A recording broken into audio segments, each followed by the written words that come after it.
Welcome back into Sports Drive. Once again, I'm your host, Preston Moore. I mentioned at the top of the show we would talk about some Sod Poodles stuff. A thrilling victory last night, forcing a Game 3 tonight. It's winner go home between the Sod Poodles and the Missions. The winner advances to the Texas League Championship. If the Sod Poodles win that game tonight, then the Texas League Championship final game will be at Hodgetown next week. Very exciting stuff. If they lose, though, the season is over. Joining me now to talk about that is News Channel 10's KJ Doyle, who is down there in San Antonio. KJ, how are you doing? I'm good. It's a little cooler today, just a few degrees, but as you know, Preston, it's tough wearing these suits in 95-degree heat. I'm trying to do it for the people. So I'm bearing through it. And yeah, yesterday I was talking to the Terry brothers, and they were like, "Man, how are you?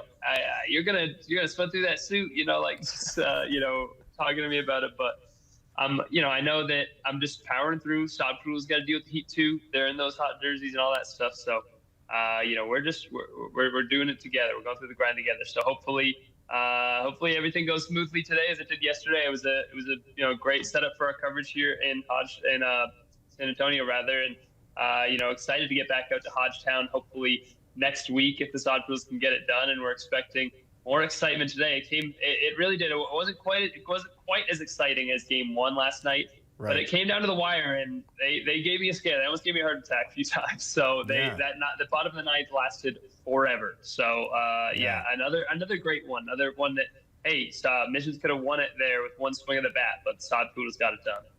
Yeah, explain that atmosphere to us, because I was not following on the live stream, but I was following on the game day live update thing that they have online, and right. And one thing was very clear: Sod Poodles were in control the entire game, and then right there at the end, things started to get a little scary, and it looked like San Antonio may actually come back and spoil the win. Tell me about the atmosphere in the stadium. What was that like from your perspective? I mean, it got a little close there. Well, from my perspective, because from my perspective, it's 9:45, it's 9:50, it's 9:55. It's like, I got to get something for the 10. And are we going to go live, or are we going to pre-record it? Like, that was my perspective. I was just like, every single pitch. Literally, there was one at bat where one of the Missions players fouled it off. This was like an 11 pitch, if not like 13 pitch at bat. I was saw like, that on the thing. I couldn't believe it was just foul. You got to stop fouling these balls off, man. I got a deadline to work on. I can't be sitting here all night with these foul balls. So that was my perspective. In the stadium, it was great. And there were a few Missions, employees, Missions fans that were coming up to me, talking to me a little bit and saying, they're known for these late inning comebacks, these late inning rallies. They're known for that. And they certainly showed that yesterday in terms of getting back into the game, and that it was forensic, the crowd, just how much they were getting into it, and just the way people were reacting in the bottom of the ninth. I mean, you could tell this crowd truly believed that the Missions were going to get it done, and every single I think the bases loaded up very early in the inning. And it felt like, okay, this is an issue. This is something we're really going to have to be concerned about. So my heart was racing. I know a lot of the Sod Poodles fans in attendance, their hearts were racing. And finally, when they got it done, it was just a big collective sigh of relief from everybody cheering on the Sod Poodles here in San Antonio.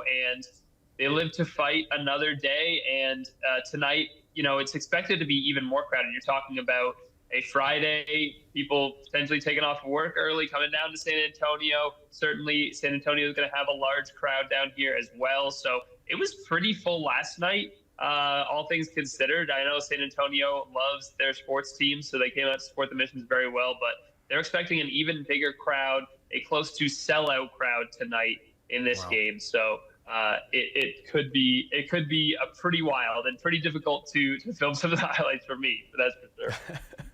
Certainly set up for a pretty exciting night out in San Antonio. Talk to me a little bit about Yilber Diaz, because yesterday he pitched a phenomenal game through those first few innings. Tell me about that a little bit, because, obviously from our perspective, maybe some of us were watching the game, some of us weren't, but, in the stadium, I'm sure it was just really, really quiet from all those Mission fans for those first few innings.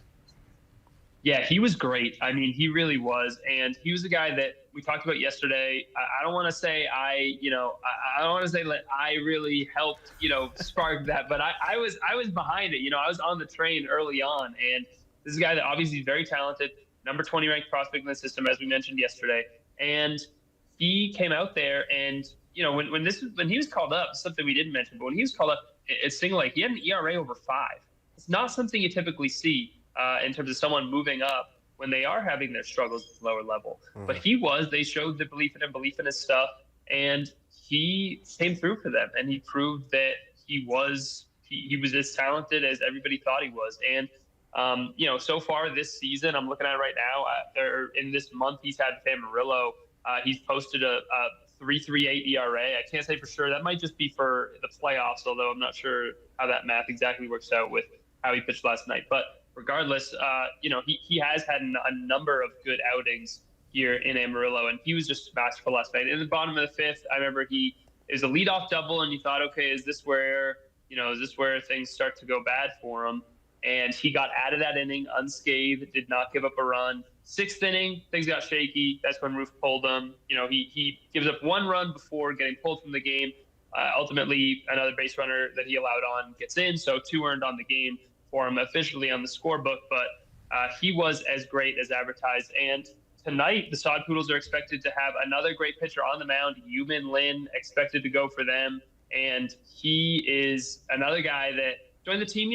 He's had a couple months on the team now. Back in July when he came up to the AA roster, but he's another guy that has great stuff, great command, and really, when you kind of look at the arms that the Sod Poodles can throw out there and the talent they have on the pitching staff right now, I think that we talk about guys moving up and down the organization and the rosters, everything like that.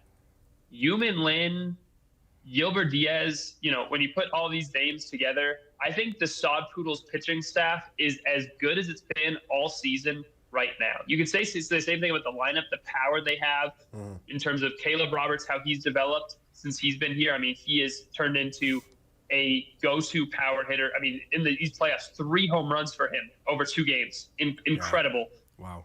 AJ Vukovic, Seth Beer, Davion De Los Santos. I mean, it is slugger after slugger that you have to face in that lineup. So it's like, I was thinking about it today, it's like watching like a New York Yankees lineup at the AA level with how much power they have in the middle there. So it really is impressive where this team is at talent-wise, and a testament to why they have such a great chance to take home the Texas League Championship. And hopefully they can get it done tonight and get a shot next week to prove how talented they are once again. Right, that all starts tonight. Well, KJ, before I let you go, I got one more question for you. Same question I asked you at the end of our interview yesterday. Do you have a score prediction for the game tonight? Wow. Well, I said yesterday was going to be low scoring. It looked that way for one team for a while, and then they kind of put some runs up late, and it ended up being 7-4. I feel like we're going to see a similar type of game. There's this ballpark, certainly you can hit home runs in it. Sod Poodles proved that last night. But Yumin Lin on the mound, I think he is, again, very talented pitcher. I think he's going to hold the missions low. Who knows what happens when the relievers come in for the Sod Poodles. But I think that Yumin Lin's going to do a good job out there tonight. And I think that it's probably going to be a little lower scoring again. I don't think we're going to see 23 runs. This isn't the hitter ballpark that Hodgetown is. I think we'll see something in the 5-2 range. So I'll say 4-2, 5-2 Amarillo is where I'm going. All right. Well, we'll hope that you are right. I'm knocking on wood right now. KJ, thank you once again for joining the show. We'll have more from KJ at 5, 6, and 10 with Sod Poodles highlights. Make sure you tune in to News Channel 10 to keep up to date with all of the Sod Poodles news for the big game tonight. KJ, once again, thank you for joining the show. Really appreciate it. Absolutely. Thanks, Preston. Absolutely. We'll be right back with more Sports Drive after the break. Stick around.